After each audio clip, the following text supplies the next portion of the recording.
Hi there, it's Alexandra from the Middlesized Garden, and I'm talking about dyes made from the plants in your garden and also from the skins of onions or avocados, from the pips, from all sorts of things that you just have hanging around. And what I've got here is a beautiful pink, and that is wool dyed with avocado skins and stones. I'm talking to Yasmin Hossain, who makes natural dye from garden plants and uses it to dye beautiful silk and wool fabrics in gorgeous colours. So this is, for instance, it's a wonderful colour, and it is chrysanthemums from a friend's garden.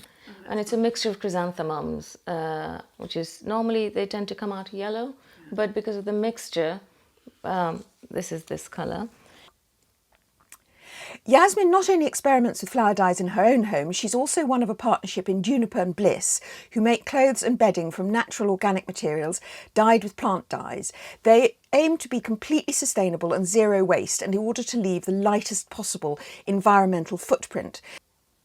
At home in Kent, Yasmin brews up avocado pips and skins from a local cafe, and she asks local gardens if she can have the deadheads for their daffodils, and she asks friends for their flowers, and she doesn't have a very big garden herself, but even when she was given a bunch of flowers as a present, she's dried their flower heads and she's going to see what sort of a dye that bunch of flowers creates, which is a lovely thing to do with flowers given to you as a present.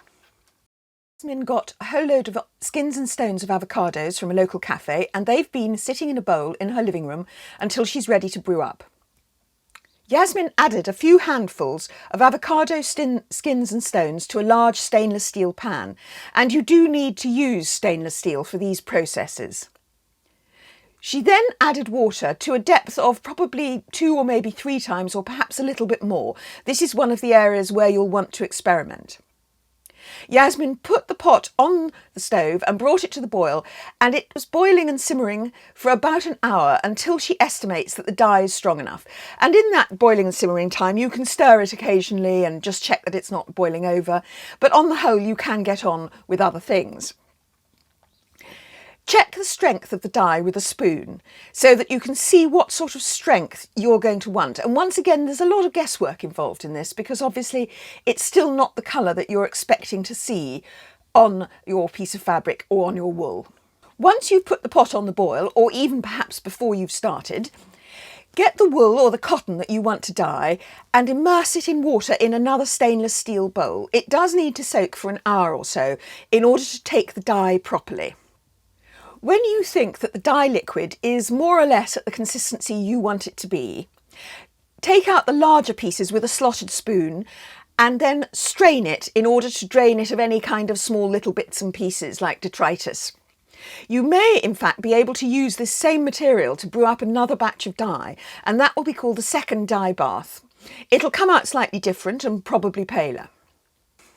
Allow the dye liquid to cool a little before you add it to the fabric, and while it's cooling, take the wool or the cotton that's soaking in the water and gently squeeze it out so that it's damp rather than soaking.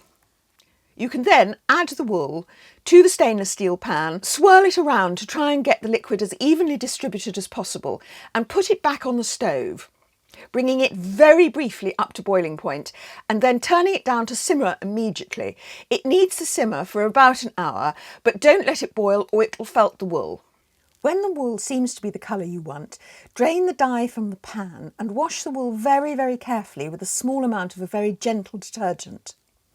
Wool doesn't like to go from one extreme to the other, so as it's been in the hot dye, the washing water needs to be fairly warm too. Once you've washed any surplus dye out of the wool, squeeze it dry, once again very, very gently, or absorb the water by rolling it in a towel and squeezing a little bit, and then hang it up to dry, but don't wring it. There are lots of different plants and flowers and vegetable peelings you can use to make different kinds of dye, and there are 2 posts on the Middlesized Garden blog about dyeing with garden plants, and there are links to these in the description below, where you can also find the link to Yasmin Hossain's Juniper and Bliss company. And for regular garden tips, ideas and inspiration from real gardens for your garden, subscribe to the Middlesized Garden YouTube channel.